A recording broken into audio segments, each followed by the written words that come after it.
You know you need to be on social media. YouTube, Facebook, Twitter, Instagram, some of the most popular sites out there on the web. Even Snapchat, even though Instagram's crushing it, it's still doing really well. They have over 100 million active users daily.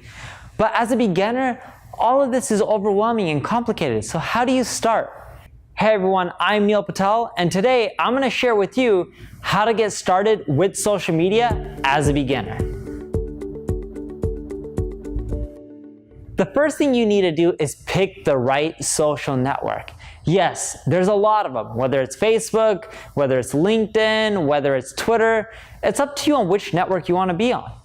You could be on all of them, but if you're on all of them, you're not going to spend enough time to make these profiles amazing.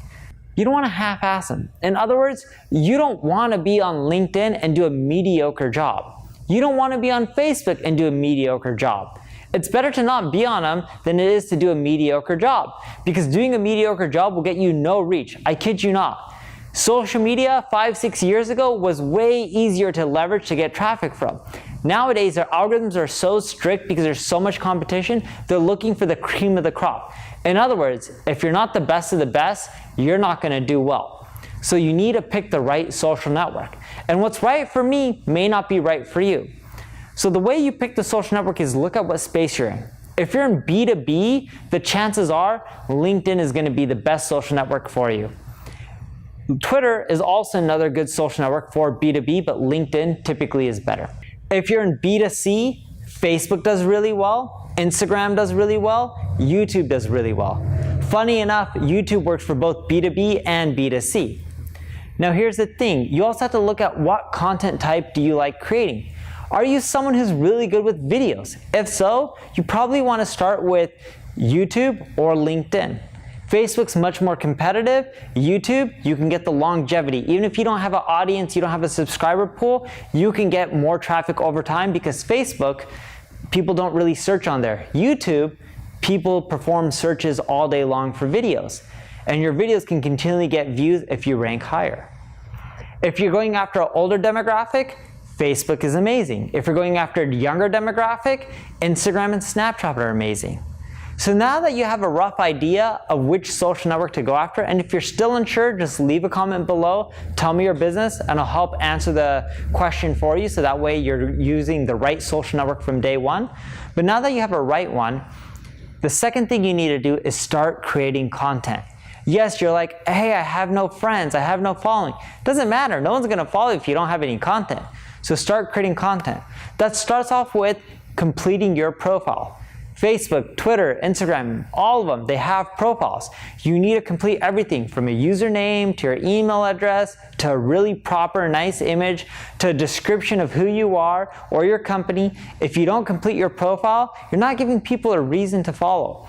And when you're completing your profile, talk about the benefits that people are going to experience from following you or subscribing to your page. But as I mentioned, it's all about creating content. So it starts with the profile and then it gets to content. If you're not sure what content to create, you need to check out your competition. You all have competitors. Even if you're in a new space, like let's say you're Uber and you're revolutionizing the taxi industry, well, your competition would be the taxi industry. So you look at what is my competition doing on social media. Now I know Uber's already around, they're a multi-billion-dollar company, but I'm giving you an example on if I was creating Uber from day one, that would be my competition. You would look at your closest competitors. It could be indirect competition, but still your closest competitors. You want to see what content's doing well for them and what content's not. That'll give you an idea of what you should do more of and what you shouldn't do as much of. If you don't know how to create content, it could be as simple as status updates, you pulling out your phone, recording a video of you, sharing some links. And if you're not sure what links to share, you can go to buzzsumo.com, type in any keywords from your industry, it'll show you all the popular articles. That shows you what people like on Facebook, Twitter, all the social sites, which will then give you an idea of what kind of content will resonate with that social network and what doesn't. Now that you're creating content, the next thing you need to do is build a connection. And you need to build a connection with people. It's a social network. Just because you're on a computer doesn't mean you're not connecting with humans. So make sure you're friending all the people that you know, following them, you're engaging, right? You're building connections. So if it's your friend already, like someone that you know in person, you can just invite them to friend you on Facebook or follow you on Twitter. If it's someone you don't know, you're gonna have to work more to build that connection. And here's how you do this.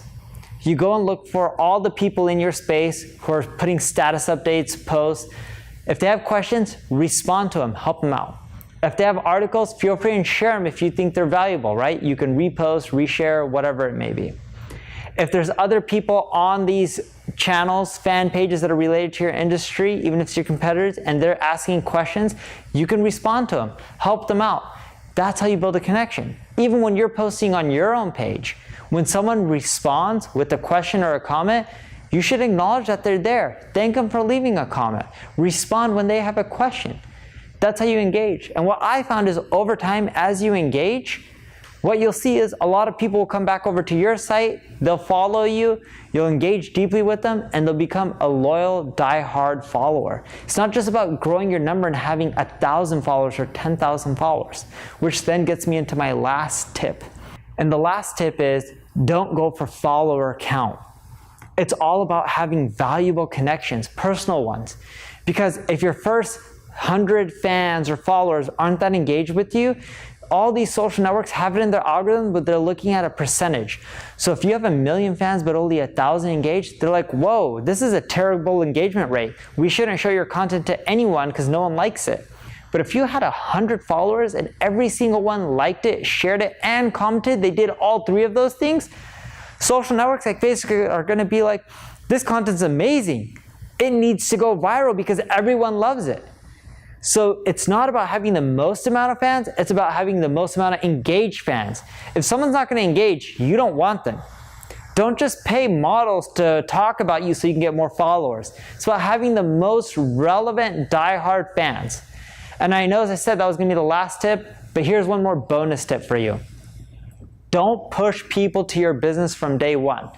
Within 3 months or 6 months, by all means, you can start talking about your business, slowly mentioning it, try to get people over to your site and as customers. You can do simple things like just sharing a link. But you don't want to do that from day one. Why would you want to promote your business when no one's following you? They're not engaged. If you went up to a random stranger on the street and you said, hey, my name is John. I know that you buy toilet paper because everyone uses toilet paper. Would you like to buy my toilet paper? They're going to be like, you're crazy. Who are you? We don't want to buy anything for you. You need to build a connection. No one's going to buy from you until you build that relationship. So don't promote your business until 3 to 6 months. I'm to the extreme in which I like waiting 9 months to a year. But again, you can do it within 3 to 6 months. If you're doing advertising from day one, you can promote your business instantly. But if you're trying to build up everything organically, you can't promote your business from day one. So that's it. If you're still confused on how to get started with social media, leave a comment below. I'll answer it. I'll help you out. If there's anything I can do to help you, just let me know. I truly am here to help you succeed. Thank you for watching. Please comment, share, like, and tell other people about this video.